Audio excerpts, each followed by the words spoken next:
नमस्कार, मैं अशोक कुमार पांडे और स्वागत है आपका द क्रेडिबल न्यूज पर। इस बार संसद शुरू हुई और पहले ही दिन से मोदी जी के ऐसा लगता है बुरे दिन शुरू हो गए। लगातार हमला हो रहा है और भारतीय जनता पार्टी के पास कोई जवाब नहीं है। सुना है नरवाने साहब जो हमारे आर्मी के चीफ थे उनके खिलाफ व्हाट्सएप चल रहा है, तो लोग सवाल ये पूछ रहे हैं कि भैया अगर इनमें इतनी प्रॉब्लम थी, अगर इतनी परेशानी थी, तो नरवाने साहब को आर्मी का चीफ मोदी जी ने क्यों बनाया? आखिर नरवाने साहब को कोई चीफ राहुल गांधी तो बनाकर गए नहीं थे। और अभी यह मुद्दा दबा ही नहीं था कि ट्रेड डील का मुद्दा आ गया।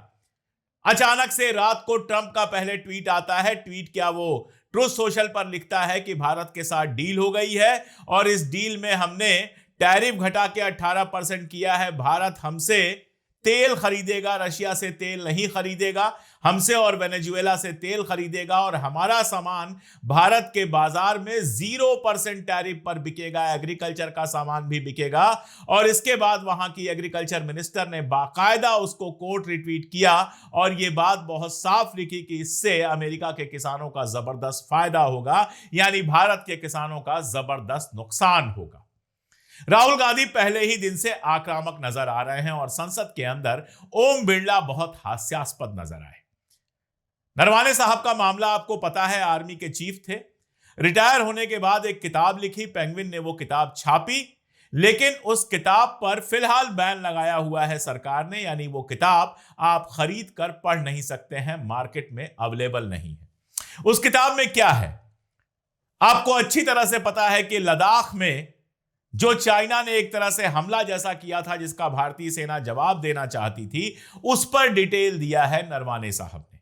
उन्होंने कहा है कि सेना लड़ने के लिए तैयार थी, लेकिन सरकार ने परमिशन नहीं दी और काफी समय बाद कहा गया कि जो चाहे वो करो, जो उचित लगे वो करो। इसको फ्री हैंड देना नहीं कहा जाता है।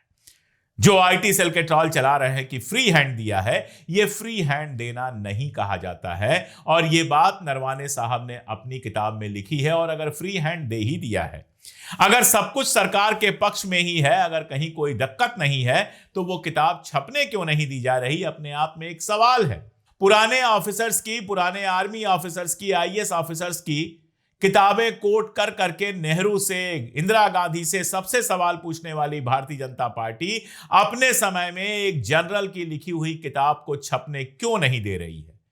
नेहरू जी से सवाल पूछते हैं, फला किताब पे बैन लगा दिया, ये बताओ तुम्हारे यहां तो आर्मी के चीफ ने किताब लिखी है, उस पर बैन क्यों लगाया है? उसको छपने क्यों नहीं दिया जा रहा है?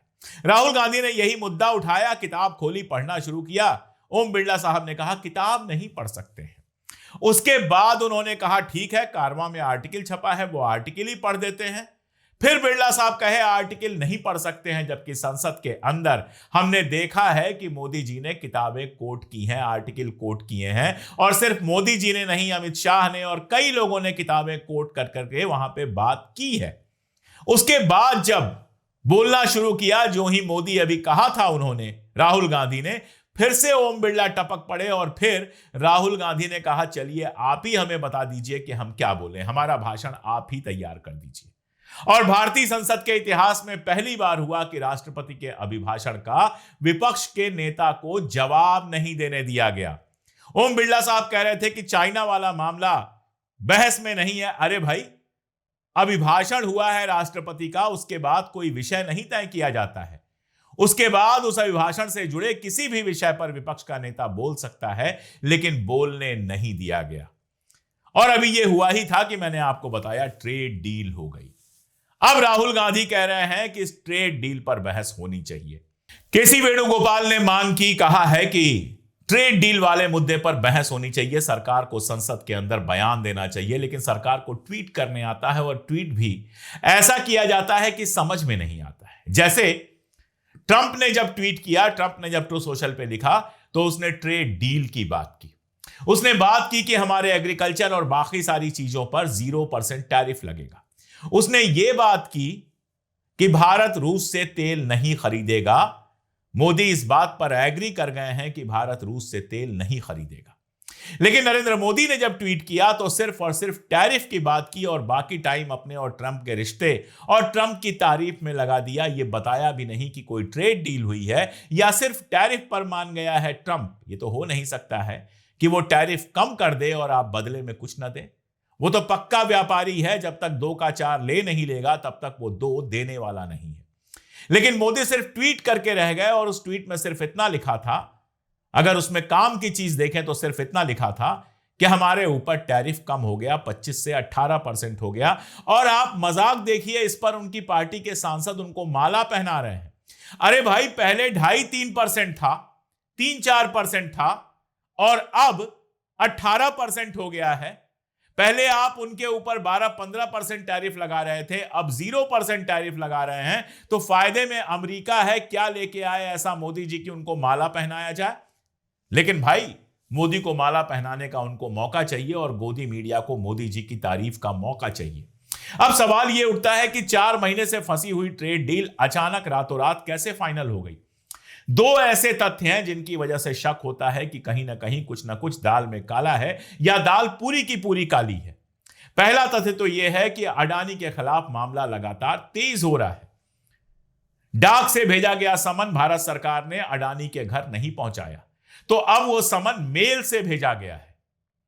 और मेल से समन भेजने का मतलब यह है कि अब इसके बाद अडानी को बुलाया भी जा सकता है अमेरिका की कोर्ट में गवाही देने के लिए, और वहां पर उनको गिरफ्तार भी किया जा सकता है। तो पहला डर तो अडानी का है, क्योंकि अडानी को कुछ हुआ तो मोदी जी कैसे रहेंगे। इस देश की पूरी अर्थव्यवस्था को और भारतीय जनता पार्टी की अर्थव्यवस्था को अडानी से जोड़ दिया गया है। और दूसरा मामला हुआ एप्स्टीन फाइल का। इस बार एप्स्टीन फाइल आई तो मोदी जी का नाम एक नहीं कई बार था। एक जगह तो यह था कि एप्स्टीन ने कहा कि मैंने उनसे कहा कि इजराइल जाओ और वहां पर नाचो गाओ। नाचने गाने का मतलब, डांस एंड सिंग का मतलब सच में नाचना गाना नहीं था। लोगों ने बहुत सारे मीम बना डाले। इसका मतलब यह था कि खुश करो। नाचा गाया क्यों जाता है? किसी को खुश करने के लिए नाचा गाया जाता है। और आप याद कीजिए, ट्रंप का एक बयान था कि मोदी मुझे खुश करना चाहते थे। इन दोनों को जोड़ के देखिए तो ऐसा लगता है जैसे एप्स्टीन के कहने पर मोदी वहां जाकर अमेरिका को खुश करने की कोशिश कर रहे थे। इसके अलावा भी हरदीप पुरी का नाम कई बार आया है और भी कई लोगों का नाम आया है, और जिस तरह से नाम आया है वो आश्चर्यजनक है। और कहा यह जा रहा है कि एप्स्टीन फाइल के अभी बहुत सारे मेल बाहर आने बाकी हैं। तो एक सवाल यह उठता है कि कहीं एप्स्टीन फाइल के बाहर आने से मोदी सरकार भड़बड़ा तो नहीं गई है, घबरा तो नहीं गई है?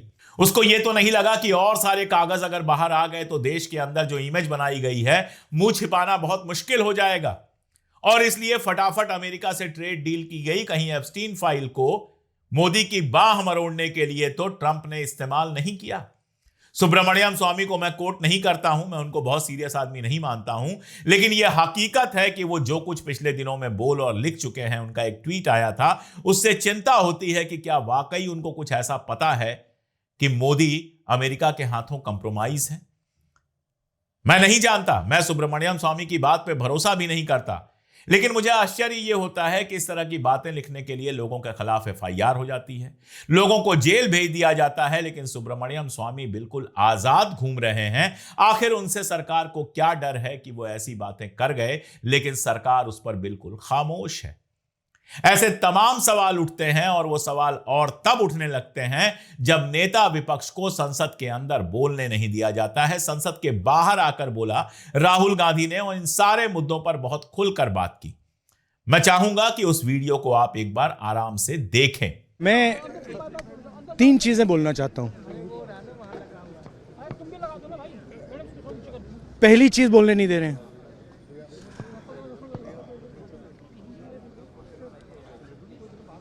मोदी जी घबराए हुए हैं। आपने देखा जो ट्रेड डील 4 महीने से रुकी हुई थी 4 महीने से कुछ बदला नहीं। किसी ना किसी कारण, जो मैं जानता हूं नरेंद्र मोदी जानते हैं,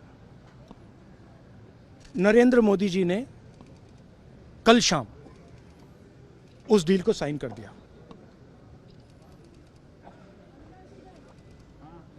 नरेंद्र मोदी जी पर प्रेशर है।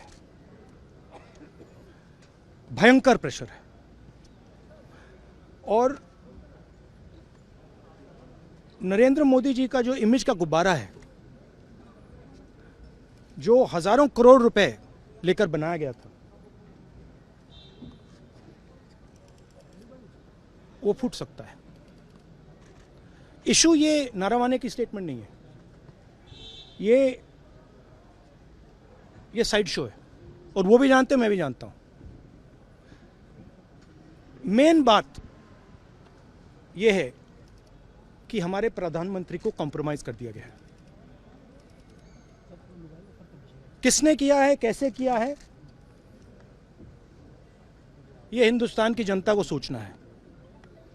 मगर इतिहास में पहली बार हिस्ट्री में एलओपी को प्रेसिडेंशियल एड्रेस में नहीं बोलने दिया है। बाहर बोल दीजिए, जो अंदर नहीं कहा दिया जा रहा है बाहर।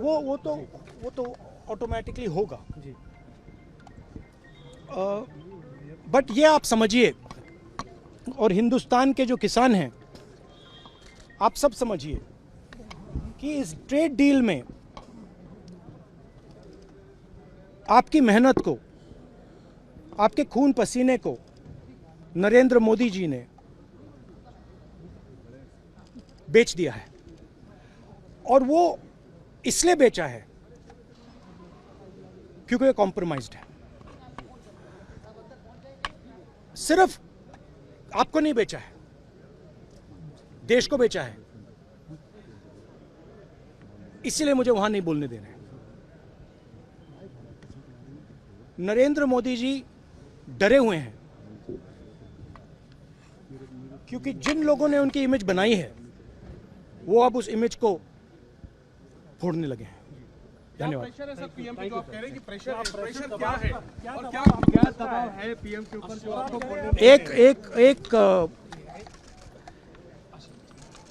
एक अदानी जी पर केस है यूनाइटेड स्टेट्स में।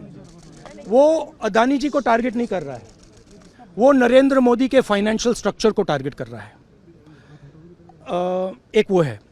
दूसरा है एप्स्टाइन फाइल्स। एप्स्टाइन फाइल्स में अभी और माल है, वो अभी रिलीज नहीं हुआ है।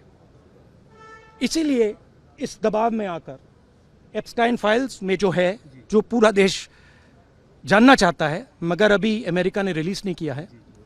और दूसरा जो अदानी जी पर केस है, जो एक्चुअली मोदी जी पर केस है, क्योंकि वो बीजेपी का फाइनेंशियल स्ट्रक्चर है, मोदी जी का फाइनेंशियल स्ट्रक्चर है।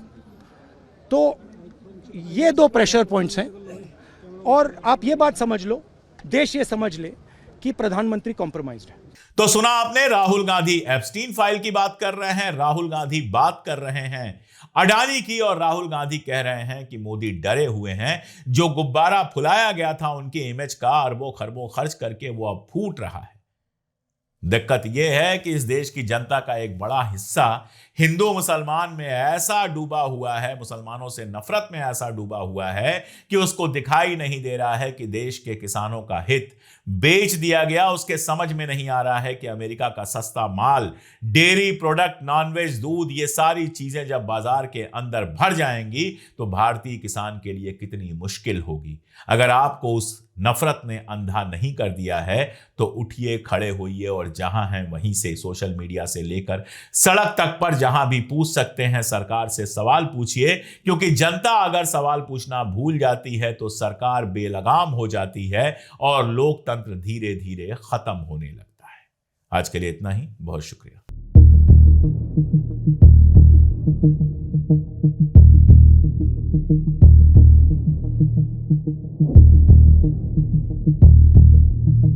Thank you.